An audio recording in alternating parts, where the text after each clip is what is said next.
Hi everyone.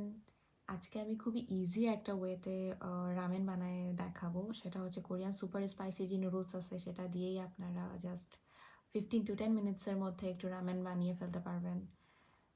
তো আমি এটা প্রায়ই বাসায় বানাই খাই। তো আজকে বেসিক্যালি এটা আমি আমার ফ্রেন্ডের জন্য বানাচ্ছি। সে খুবই অসুস্থ, সে 4 মান্থস প্রেগনেন্ট। মিষ্টি জিনিস তো খেতেই পারছে না, সে ঝাল জিনিস কোনো মতো একটু খাচ্ছে। তো আমি ভাবলাম তার জন্য রামেন বানিয়ে নিয়ে যাই। তো তার জন্য আমি ফার্স্টে চিকেন একটু ম্যারিনেট করে রেখে দিয়েছিলাম, তো সেটা তেলে ভেজে নিয়ে জাস্ট একটু পানি দিলাম যেন ভালো মতো সিদ্ধ হয়ে যায়। অ্যান্ড এটা সিদ্ধ হইতে খুব বেশি একটা সময় লাগে না। এই যে হয়ে গেছে সিদ্ধ, দেন আমি বাটিতে তুলে নিচ্ছি। এরপর এই সেম কড়াইয়েই আমি পানি দিয়ে দিব, দিয়ে নুডলসটা সিদ্ধ করে নিব। এই যে নুডলসটা আমি এখানে 2 প্যাকেট নুডলস নিছি। আর এটা রান্না করা খুবই ইজি, এখানে ড্রাইড ভেজিটেবলস অ্যান্ড মশলা সব কিছু দেয়াই থাকে, জাস্ট নিজেদের মতো করে কিছু অ্যাড করে নিয়েই খেয়ে ফেলা যায়, খুবই ইজি।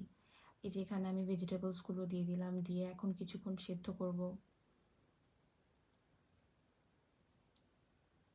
কিছুক্ষণ সিদ্ধ করে নিয়ে দেন এখানে আমি মশলা অ্যাড করে দিব, যেটা প্যাকেটেই দেয়া থাকে। তো এখানে আমি 2 প্যাকেট নুডলসের জন্য 2টা প্যাকেট মশলা ব্যবহার করব না অবশ্যই, কারণ সে তার জন্য এই সময় স্পাইসি খাওয়া একদমই উচিত হবে না। এই জন্য আমি জাস্ট 1.5 প্যাকেট মশলা ইউজ করছি, বাকিটা আমি রেখে দিছি, আমি ইউজ করি নাই। তো এই মশলাটা এখন আমি ভালো মতো মিক্স করে নিব, অ্যান্ড মিক্স করে পানিটা জাস্ট শুকানো পর্যন্ত ওয়েট করব।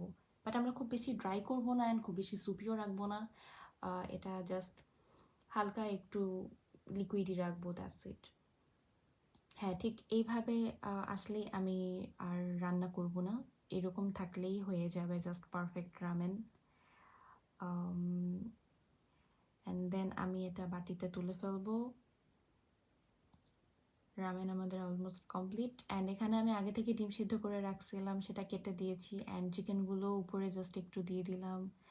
অ্যান্ড ডিমের উপরে আমি অল্প করে একটু কালো জিরা অ্যাড করে দিব, দেখতে সুন্দর লাগার জন্য অবভিয়াসলি।